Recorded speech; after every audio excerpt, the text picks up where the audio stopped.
오늘 시편 19편 1절에서 10절까지 말씀으로 실수하지 않으시는 하나님이라는 제목으로 말씀을 나누고자 합니다. 하나님은 절대 실수하지 않으십니다. 왜냐하면 우리의 구주가 되시고 우리의 모든 것을 주관하시기 때문입니다. 그리고 다른 또한 특별한 또한 하나님께서 실수하지 않으시는 세 가지 이유가 있는데 그 하나하나씩 우리가 들어보도록 하겠습니다. 첫 번째, 하나님은 왜 실수하지 않으시냐면 바로 반석이시기 때문입니다. 우리의 반석이 되시는 주님이시기에 하나님은 절대 실수하지 않으신다는 것입니다. 반석이시기 때문에 우리 같은 쉽게 말해서 기초가 튼튼하다는 겁니다. 베이스가 잘 깔려 있다는 것입니다.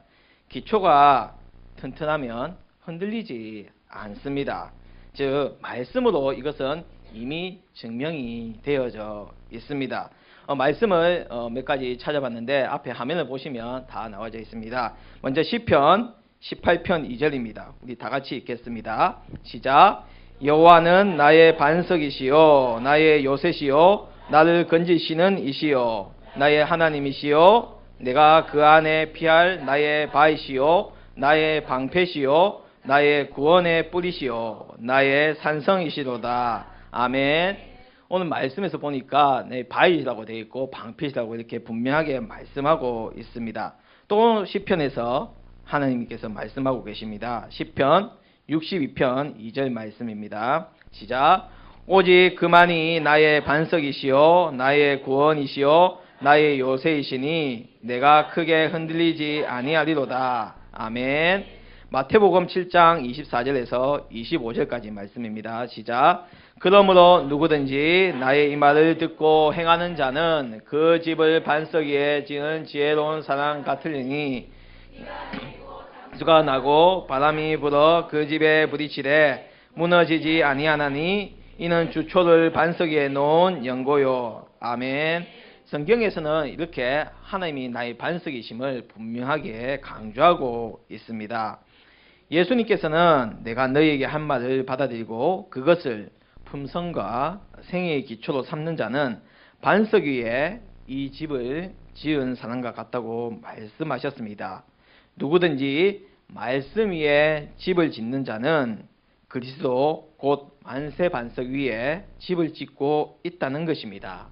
말씀이시며 하나님의 계시이신, 다시 말해 그분의 품성과 그분의 율법과 그분의 사랑과 그분의 생명의 현현이신 그리스도께만이 우리가 영구적인 품성을 품을 수 있는 유일한 기초가 된다는 것입니다. 그러기에 우리는 우리가 소유하고 있는 물론 빛이 있습니다. 우리 자체로 빛을 발하고 있지만 바로 우리 예수님과 함께 하시면 더 큰 빛을 우리는 밝힐 수 있는 자가 될 수 있다는 것입니다. 우리가 하나님의 말씀 위에 집을 짓고 있어야만 품성이 그리스도의 품성과 같은 모습으로 형성될 수 있는 것입니다. 그리스도의 생명은 그분 위에 집을 짓는 모든 사람에게 나누어지며 어떤 시련도 그 건물을 무너뜨릴 수가 없다는 것입니다. 반석하면 딱 떠오르는 이미지가 뭐가 있습니까? 말 그대로 반석하면 단단한데 딱 떠오르는 형상 같은 게 뭐가 있습니까? 테이시. 예, 뭐가 있습니까? 우리 아동반 보면 대답을 제일 잘해요. 예, 반석하면 뭐가 떠올라요? 예, 맞아요. 바위가 떠올라요. 예, 이거 친척이 도와주면 안 되는데. 바위가 떠올립니다. 맞죠? 바위 하면 또 떠오르는 단어가 뭐가 있습니까? 동사가. 아까 말씀드렸죠. 단단하지 않습니까? 맞습니다. 말 그대로 대표적인 특징이, 바위 특징은 단단하다는 것입니다. 우리 주님께서는요, 단단하십니다. 우리가 보통 심지가 굳은 사람이라고 그렇게 말하고 의지가 굳은 사람은 단단하다 그러지만 우리 주님은 그것보다 훨씬 단단하게 주님의 뜻을 가지고 선포하시고 그것을 이끌어 나가신다는 것입니다. 그러기에 우리 하나님은요, 반석이시기에 지켜주십니다. 말씀에서도 반석 뒤에, 바위 뒤에 숨고 바위 위에 피한다고 되어져 있습니다.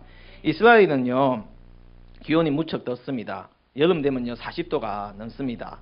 우리나라는요 40도 넘으면 어떻게 됩니까? 너무 덥잖아요. 왜? 근데 이스라엘에서는요 40도는 40도인데 우리나라처럼 그렇게 뭐랄까요, 좀 기분 나쁘게 더운 게 아니고 말 그대로 그냥 더운 겁니다. 우리나라는 왜 기분 나쁘게 더울까요?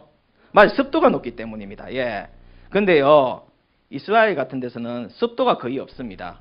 예. 그래서 어디만 들어가면 시원하냐면 그늘 밑에만 들어가면 시원합니다.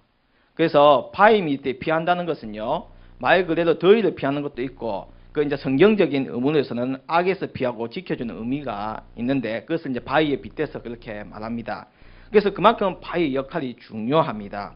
그래서 이 시편 기자가 말씀하듯이 하나님은 나의 반석이시고 바위이시기 때문에 바로 악에서 지켜주고, 그리고 바위는요, 일단 한 자리에 있으면 웬만해서는 그대로 있습니다.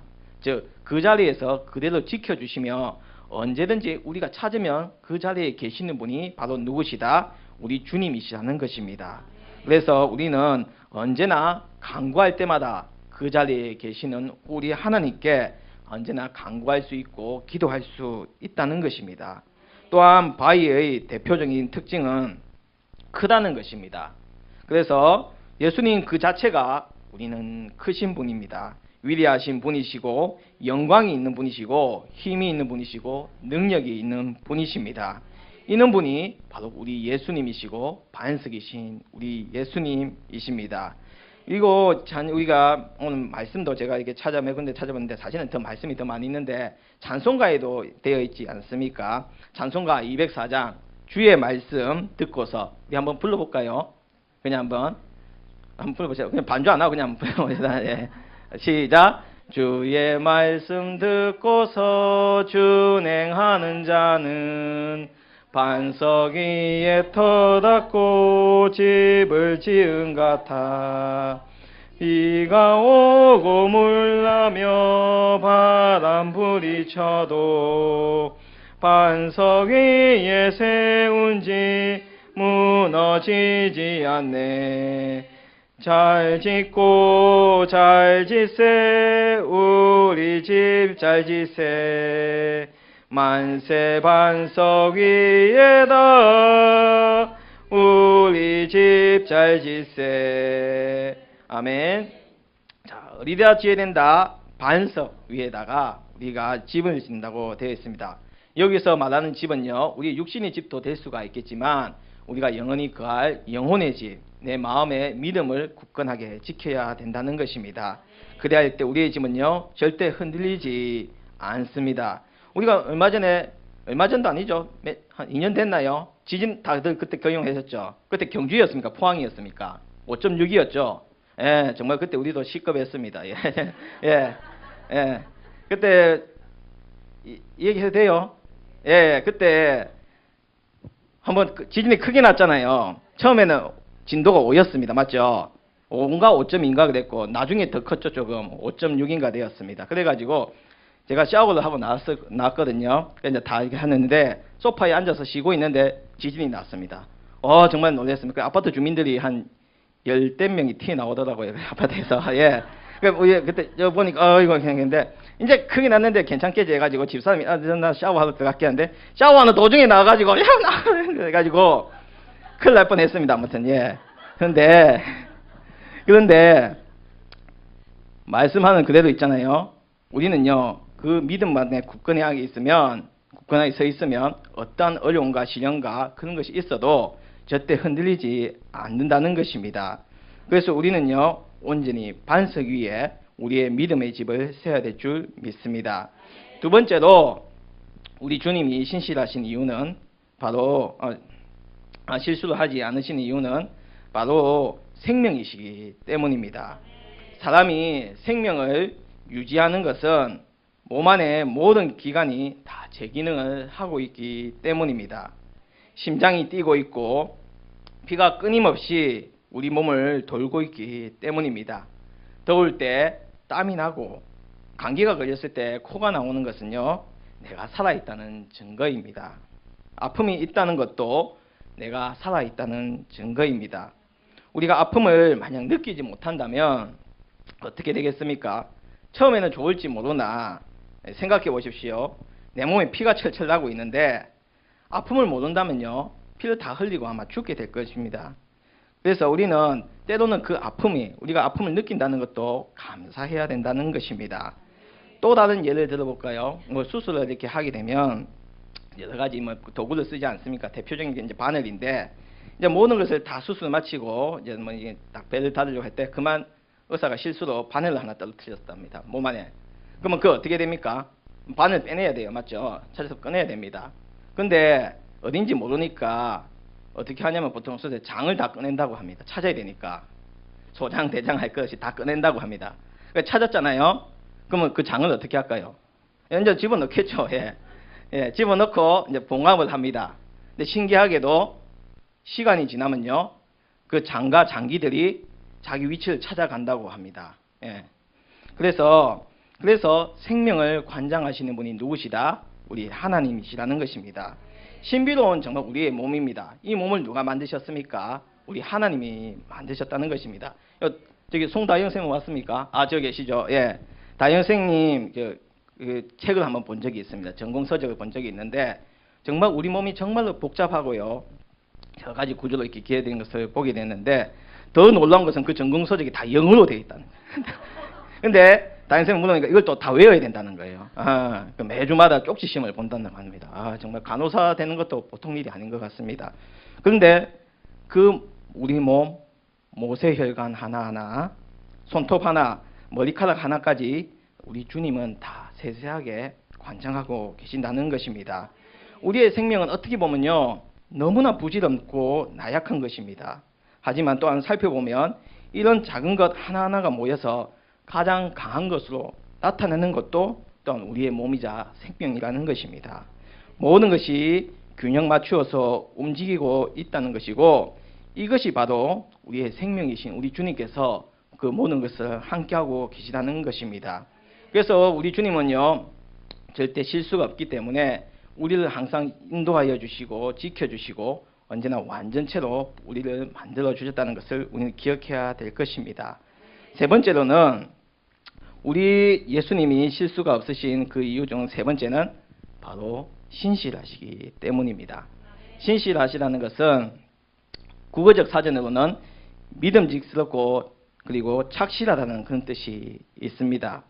즉 하나님은요, 예수님은 온전히 우리가 정말 믿을 뿐이 되는 것이고 온전히 모든 것을 은혜 가운데서 착착착착 이루어 나가신다는 것입니다.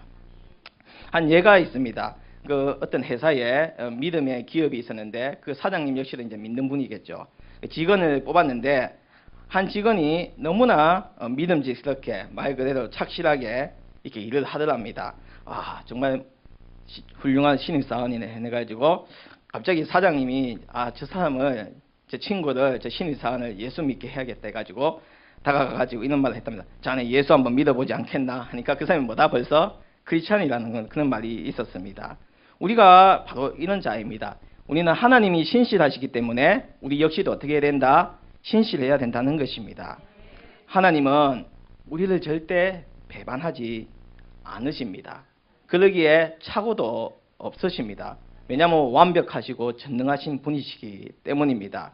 더 놀라운 것은요, 실수를 하지 않으시기 때문에 우리를 100% 완전체로 그리고 완벽한 존재로 만드셨다는 것입니다. 그런데 우리는 이제 사람인지라 실수도 할 수 있고 부족한 것이 많지 않습니까? 그런데 그 더 놀라운 것은 우리의 실수를 바로 완성으로 바꾸어 주신다는 것입니다. 사진을 하나 준비를 했습니다. 잘 보이십니까? 저 불빛이 보입니까? 저 무슨 모양 같아요? 예, 음표 같죠? 무슨 음표 같습니까? 노래, 8번 음표 같죠? 예. 똑똑합니다. 우리 아동부 이래 똑똑합니다. 예. 8번 음표 같죠? 근데 저걸 일부러 찍은 것이 아니고, 대학생이 자기 집 옥상에 올라갔다가, 봤는데 야경이 너무 예쁜 거예요. 그래서 사진이나 한 장 찍자 해가지고, 삼각대를 세우고, 사진을 딱 찍으려고 하는데 그만 재채기가 나왔다고 합니다. 예. 재채기가 나오면서 셔터를 눌렀는데, 실수로 나온 것이 어떻게 나왔어요? 이렇게 예쁘게 8번 음표로 나왔다고 합니다. 그러니까 저기 딱 가로등입니다. 예. 가로등입니다. 가로등. 근데 실수로 재채기를 하면서 셔터를 눌렀는데 저렇게 예쁘게 8번 음표가 저렇게 나왔습니다. 자, 사람이 만든 있잖아요. 저는 실수 가운데서 저는 작품이 나오는데 하나님은요 우리의 실수를 사실은 다 용서해 주시고 더 좋은 것을 채워 주신다는 것입니다. 이스라엘 사람들에게 물어보면요 제일 존경하는 성경 인물이 누굽니까 하면 대부분 열의 한 8은 다윗이라고 그럽니다. 근데 다윗요 다 우리가 알고 있는 정말 어렸을 때부터 골리앗도 무찌르고 믿음의 사람이라 하지만 실수가 엄청 많은 사람이었습니다. 그 실수가 다 또한 죄로 나타났습니다. 대표적인 것이 밧세바를 범했고요. 나중에 말년에는 인구조사까지 하게 됩니다. 그런데도 하나님은 끝까지 다윗을 사랑하셨습니다. 즉 하나님께서는 실수하는 자까지도 사랑하여 주셔서 그 실수를 완벽하게 채워주셔서 완전한 사랑으로 완전한 완성체로 다시 바꾸어 주신다는 것입니다. 그리하여 다 잡아주시고 다시 한번 일어날 수 있는 힘을 불어 넣어주시는 것입니다. 그래서 하나님은요 사람을 붙여주셨습니다. 이웃을 붙여주셨고 이웃을 붙여주셨고 우리 형제 자매를 허락하여 주셨다는 것입니다. 그래서 우리는 하나님이 일을 할 때 하나님 뜻 가운데 서 나갈 때 바로 이를 맞물려서 돌아가게 한다는 것입니다. 함께 하여서 선을 이루게 해주시고 우리에게 있어서 틀린 것은 없고 다를 뿐인다는 것을 분명하게 말씀해 주고 계시다는 것입니다. 하나님께서는 우리를 아까 말씀드린 것처럼 100% 완성체로 완벽한 자로 만드셨습니다. 그러기에 틀린 것은 전혀 없습니다. 다를 뿐입니다. 그렇기에 하나님이 나와 다른 이와 함께 이루어 나가실 것을 우리는 기대하고 믿음으로 나가야 된다는 것입니다. 그래서 우리 하나님의 그 크신 뜻을 우리가 굳건하게 믿고 실수가 없으신 분이 나를 통하여서 이제는 쓰시겠다 할 때 나가 그 뜻을 품고 나가는 것도 좋겠지만 힘을 모아서 다 같이 나갈 때 우리는 더욱더 주님의 큰 기쁨이 될 줄 믿습니다. 우리가 기도하는 것도 중요하듯이 중보기도의 힘도 엄청나게 크듯이 함께할 때 주님의 크신 뜻 가운데서 더욱더 기뻐하며 나가시는 우리 새벽교회 성도님 되실 줄 믿습니다. 기도드리겠습니다.